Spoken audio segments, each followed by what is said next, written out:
If you're studying English as a second language and you're at the intermediate or advanced level, you are periodically coming into contact with words that are spelled the same and pronounced the same, but have different meanings in case you are in a business setting versus a social setting, and sometimes even versus an academic setting. And today we're going to dive into it. We're going to dive into homonyms in business English versus social English. So just to make it clear, homonyms are words that are spelled and pronounced the same, but carry different meaning depending on context. In business English, many everyday words take on a specialized, sometimes abstract meaning.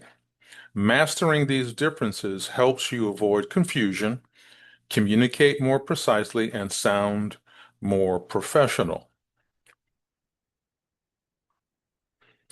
So let's get right to mastering words with double meanings in everyday versus business contexts. So why homonyms matter at work?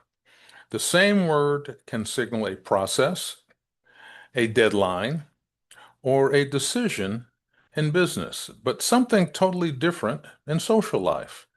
Right? Knowing both meanings lets you decode meanings with write clearer emails and prevent misunderstandings with clients and teammates, right?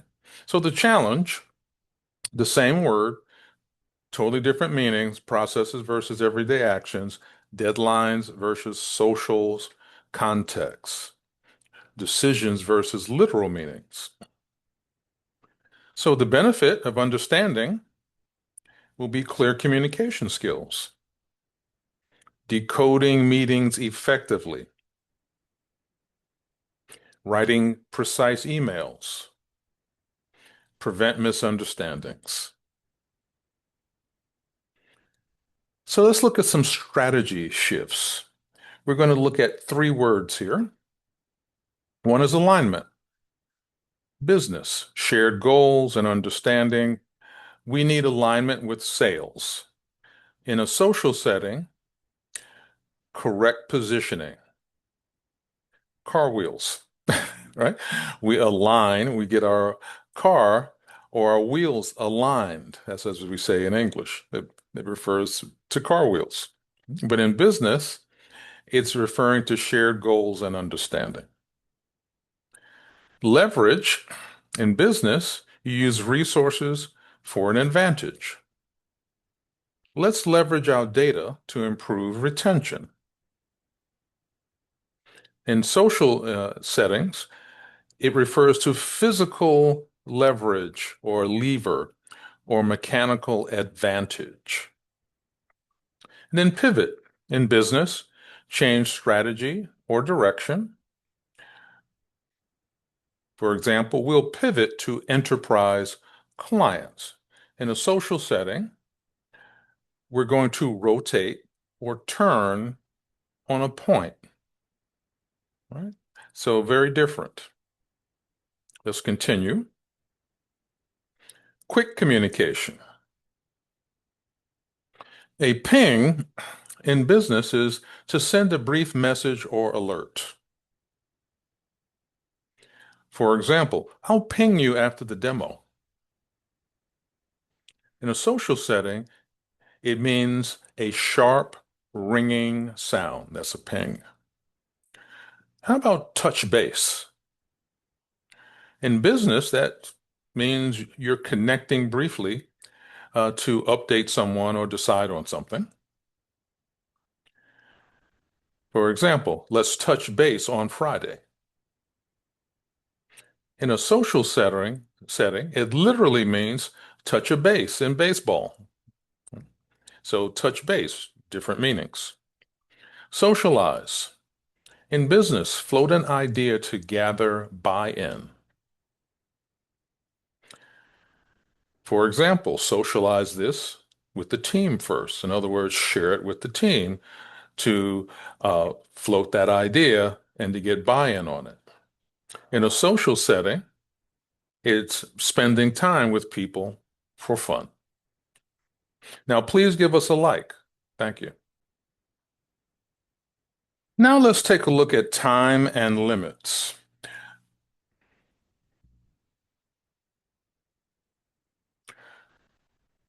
Bandwidth. In business context, it speaks to your personal capacity or time. For example, I don't have bandwidth this week. In a social or tech environment, it could speak to the frequency range for transmission.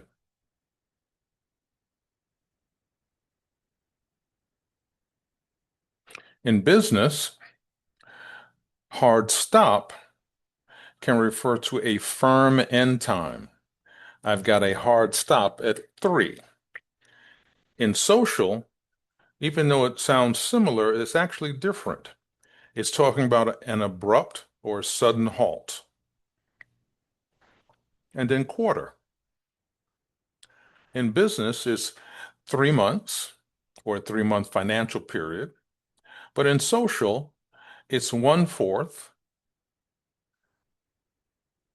or 25-cent coin, right? 1/4 of something or a 25-cent coin.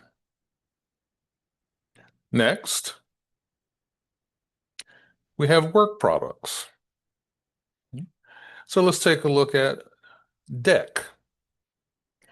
In this case, we're talking about a slide presentation. Send me the deck before the meeting. In a social context, it's talking about the ship's floor or an outdoor patio. Completely different.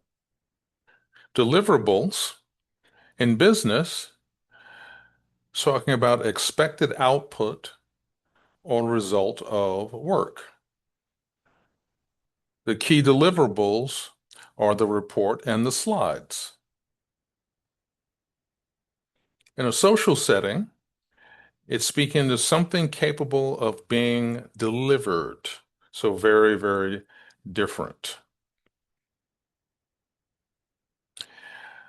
Capacity in business, we're now talking about the ability and the resources to do some form of work. For example, do we have capacity for this project?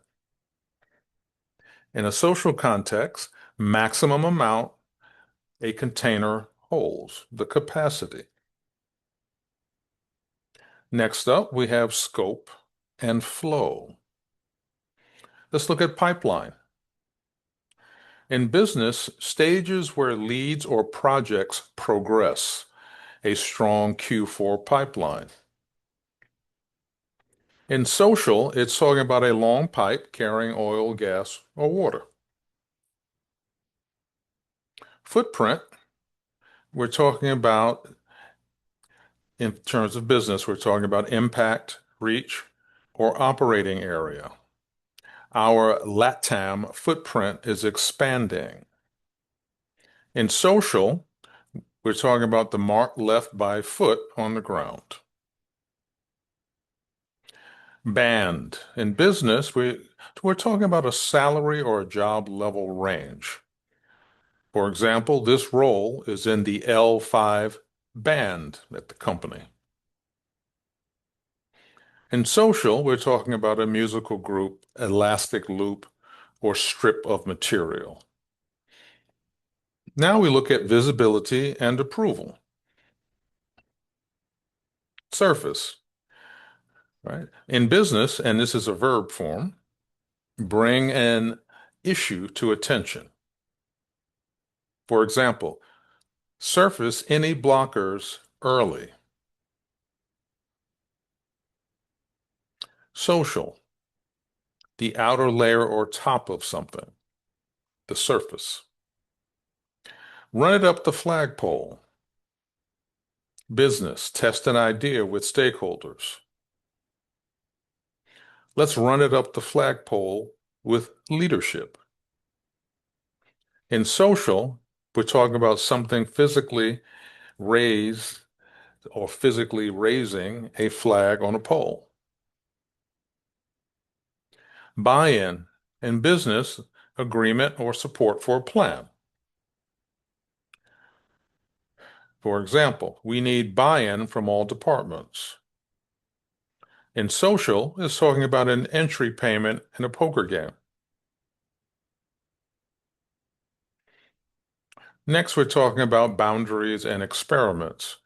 Offline, or take it offline. Business, move topic to smaller private conversation.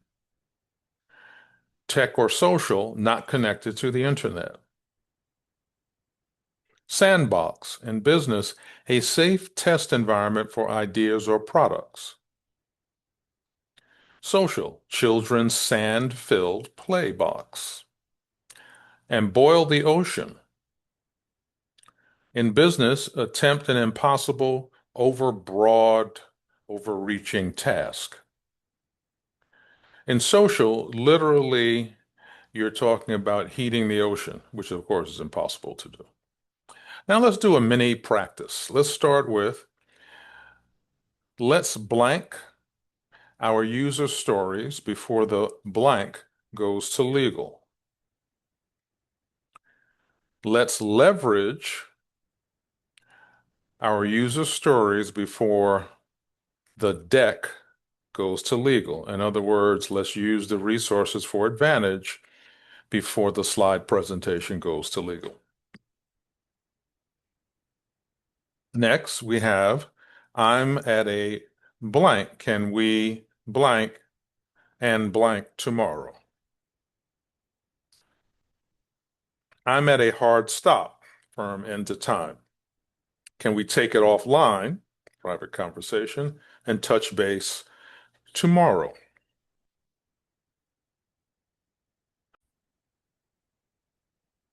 Next, we have our blank is expanding, but my blank is shrinking. Our footprint, which is operating reach, is expanding, but my bandwidth, which is my personal capacity, is shrinking.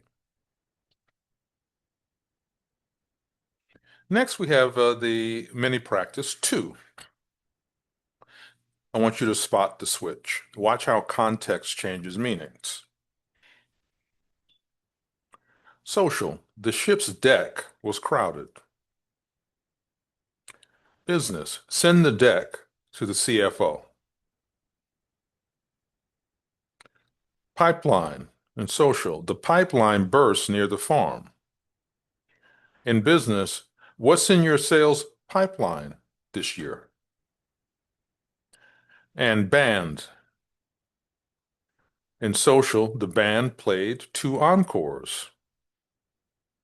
In business, this offer is outside our salary band.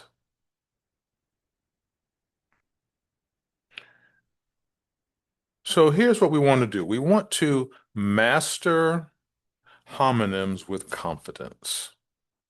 All right? That's the goal of this entire session that I'm having with you. And so we want to listen for context clues, right? This will help us understand if it's a homonym that is being used and you understand the context is business or social.